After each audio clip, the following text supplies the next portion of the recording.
মসজিদে চেয়ারে বসে নামাজ আদায় করা যাবে কি? চেয়ারে বসে নামাজ আদায়ের প্রশ্ন সব জায়গায় মানুষ করে, ফিল্টার করে একই প্রশ্ন 10 জনে করে, তাও একটা রাখতেই হয়। ভাই, যে ব্যক্তি দাঁড়ায় নামাজ পড়তে পারে তার জন্য বসে নামাজ পড়া জায়েজ নাই, ফরজ নামাজ। যে ব্যক্তি ফরজ নামাজ দাঁড়ায় পড়তে পারে তার জন্য বসে পড়া কি নাই, জায়েজ নাই। যে ব্যক্তি দাঁড়ায় পড়তে পারে না অথবা দাঁড়ানোটা পারে কিন্তু রুকু সিজদাটা পারে না, পিঠ ভাঙতে পারে না, কোমরে এত ব্যথা যে রুকু সিজদা করতে গেলে চিৎকার আসবে, ডাক আসবে, এত ব্যথা, অথবা ব্যথার চোটে সে আপনার অনেক বেশি কষ্ট পাবে যেটা তার সহ্য করার মতো না, অথবা ডাক্তার একজন অভিজ্ঞ ডাক্তার যিনি আবার মুসলমান, দিনদার, নামাজি, নামাজের গুরুত্ব বুঝে, পাঁচ ওয়াক্ত নামাজ, ফরজ নামাজ কিটা বুঝে, সেই রকম অভিজ্ঞ কোন ডাক্তার যদি বলে যে মুরব্বী বা ভাই আপনি নিয়মিত এভাবে মাজা ভাঙলে আপনার এই রোগটা বড় হতে পারে, বাড়তে পারে, সেজন্য আপনি ইশারা নামাজ পড়বেন, এরকম কোন ডাক্তার যদি পরামর্শ দেয় অভিজ্ঞ এবং দিনদার, তাহলে সেই ব্যক্তি চেয়ারে বসে ইশারা নামাজ পড়তে পারবে। অর্থাৎ দাঁড়ানোটা দাঁড়ায় পড়বে, বসার সময় কি করবে, হালকা একটু রুকু সিজদার নিয়তে করবে। আর যদি দাঁড়ানো থেকে বসাও, উঠা বসাটাও কষ্ট হয়, তাহলে পুরোটাই সে চেয়ারে বসে পড়তে পারবে। তো আমাদের দেশে আজকাল একটু কোমর ব্যথা শুরু হলে চেয়ারে বসে নামাজ পড়া শুরু, একটু শরীরটা খারাপ লাগতেছে, একটু ওনার একটু ভালো লাগতেছে না, উনি চেয়ারে বসে নামাজ শুরু করে দিন। এরকম একটা ভাবসাব চলে আসছে না? অনেক লোক আছে যে এটা একটা ভাবের ব্যাপার স্যাপার হয়ে গেছে, আল্লাহ মাফ করুক, যে উনি সারা দুনিয়া দাবড়ায় বেড়াচ্ছেন, হ্যাঁ, সারা দুনিয়া সব ভাঙি চুরি সে ফেলতেছে, মাশাআল্লাহ মসজিদে আসলে চেয়ারটা নামাজ বসে। এরকম লোক আছে না? নাই? এত চেয়ার মসজিদে, এখন আমি সব জায়গায় এই কথা বলি, মসজিদ না আরএফএল-এর দোকান বুঝা কঠিন, এত চেয়ার মসজিদ। এরকম জায়েজ নাই ভাইরে। আহকামুল হাকিমিন রব্বুল আলামিনের দরবারে সিজদা করতে পারা কপালের ব্যাপার, কপালের ব্যাপার ভাই। যে মন খুলে একটু সিজদা করতে পারে না সে জানে কত কষ্টে। ইয়াউমা ইউদআউনা ইলা সুজুদ, কিয়ামতের দিন আল্লাহর সিজদা দেওয়ার জন্য ডাকা হবে, সিজদা দাও। তখন সিজদা দিতে সবাই চাইবে।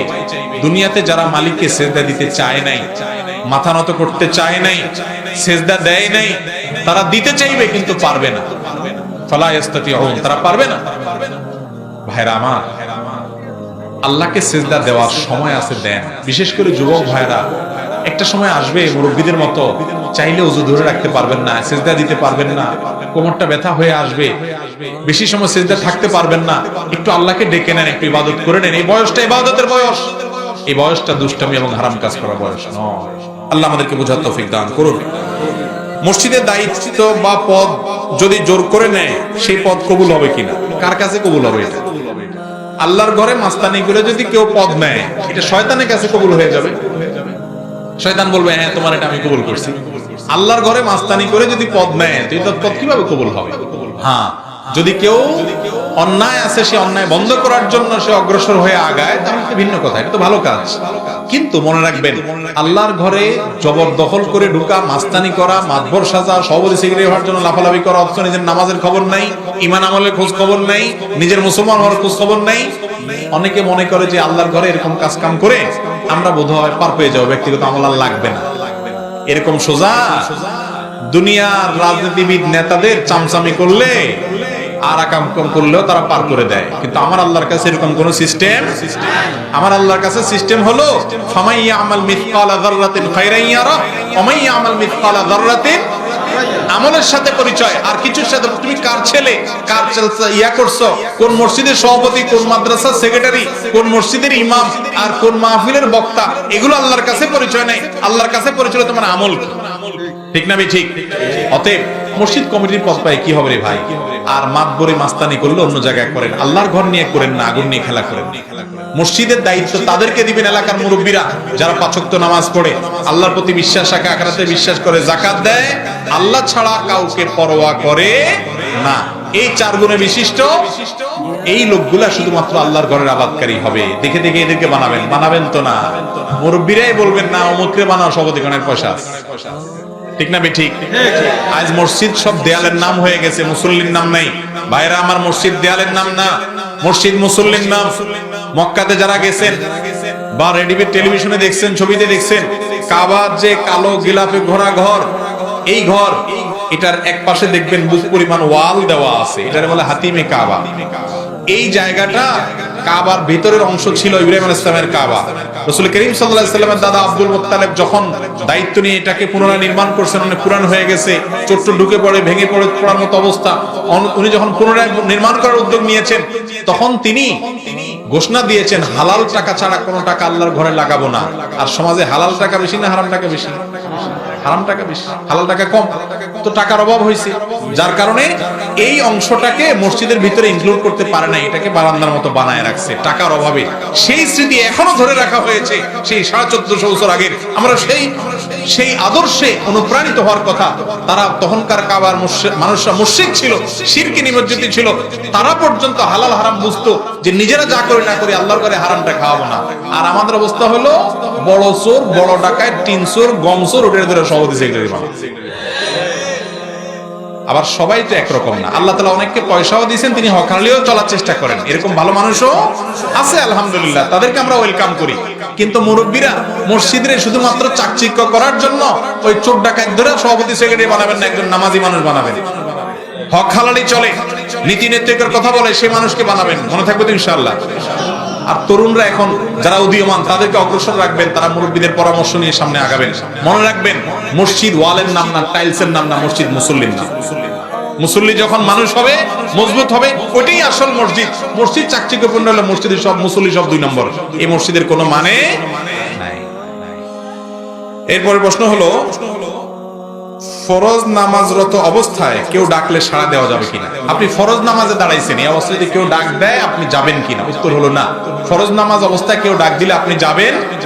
আপনার মা যদি ডাক দেয় এবং সেই ডাকটা শুনে আপনি বুঝেন যে মা কোনো বিপদে আছে এবং খুব জরুরি ডাক দিচ্ছেন, সাধারণ কোনো ডাক না, তাহলে তাড়াতাড়ি নামাজটা সংক্ষিপ্ত করে চলে যাবে।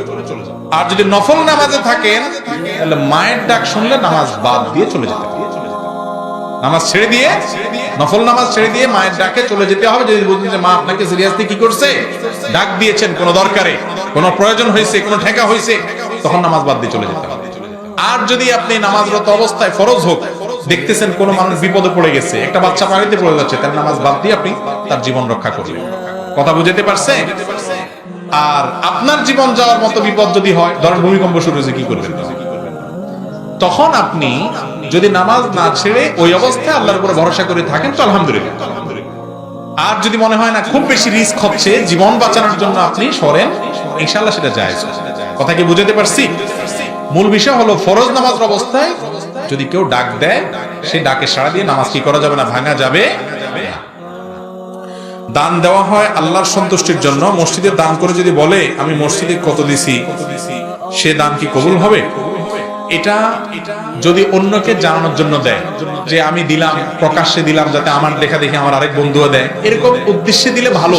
কিন্তু বেশিরভাগ ক্ষেত্রেই মসজিদের টাকা দিয়ে ইমাম সাহেবকে আবার একটা কাগজ লিখে দেয় যে আমি এত দিছি, ইমাম সাহেব ঘোষণা দেয়, এটা শুনলে আমার একটু ভালো লাগে, ব্যবসা বাসা শুনলে যে আমি দিছি, সবার দিকে তাকায়, হ্যাঁ মুখে দিছে। এরকম যদি হয় তাহলে এই দানের কোনো সওয়াব তো হবেই না, বরং একটা গুনাহ হবে, শিরকে আসগরের গুনাহ, যেটাকে রিয়া বলা হয়। রিয়া, লৌকিকতা, এটা গুনাহ হবে। ভাই, আপনার আল্লাহ তাআলা জানেন আপনি কি জন্য দিয়েছেন, ঠিক না বেঠিক? ইমাম সাহেব বেটার কাছে নাম দিলে কি লাভ হবে? বেচারার কাছে নাম দিলে কি লাভ হবে? ওই বেচারা ওই আলেম সাহেব আপনার নাম বললেই কি না বললেই কি, আহকামুল হাকিমিন তো দেখতেছেন, তিনি জায়গা মতো লিখে রাখবেন, আখিরাতে সওয়াব পাবেন। আর দুনিয়াতে মানুষের কাছ থেকে বাবা আশা করবেন, এদিক সেদিক তাকাবেন ঘুরে ঘুরে যে আমি দিছি দেখি কে আমার দিকে তাকায়, একটু ভাবসা বাসা শুনলে, তাহলে ওখানেই শেষ, ওইটার কোনো সওয়াব আর পাবেন। এই দানের কি মানে আছে রে ভাই? অনেকে ফ্যান একটা দিয়েও, গ্রামাঞ্চলে একটু বেশি দেখা যায়, ফ্যান একটা দিয়েও নাম লেখা দেয় সৌজন্যে অমুক, আলমারি একটা দিয়ে মসজিদে লেখা দেয় সৌজন্যে, মানে ফেরেশতারা খাওয়ার পায় না, না পায় কে দিছে নাম, এজন্য ভালো করে নামটা লিখে দেয়। ব্যাপারটা কি এরকম ভাই? এটা খুব খারাপ জিনিস, খুব খারাপ জিনিস। আমি ঢাকা এক মসজিদে একবার ছিলাম, আমার এক মুসল্লি একটা কাগজ দিছে, তো উনি টাকা দিছে, দেখছি দিছে, উনি টাকা দিছে, আমি বলার কি হলো, উনি টাকা দিছে আল্লাহর জন্য, আল্লাহ দেখছে, শেষ, কাহিনী খতম। পরে আমি বলছি যে আল্লাহর এক বান্দা টাকা দিছে, আপনাদের সবার দোয়া চাইছি, উনি দান করছেন, আল্লাহ যেন আমার আশা পূরণ করেন, আমার সওয়াব দেন, দোয়া করবেন। নাম তো জরুরি না, আমরা সবাই নিয়ত করলাম। পরে নামাজের পরে লোকটা আমার ধরে বলতেছে, হুজুর অনেক কিছু করেন না, আমার নামটা নিলে কি গুনাহ হইতো? তাই বললাম এটা কোন কথা? আপনার নাম নিলে সওয়াব হইতো কিনা সেটা বলেন। আপনার নামটা বললে কোনো সওয়াব হইতো কিনা? না, সওয়াব হইতো না। তাহলে সওয়াব না হলে সে কাজ কেন করে? আপনার জন্য দোয়া করছে, এটা সওয়াব হয়েছে, কাজের কাজ আমি করছি, আমি আকাশ করি।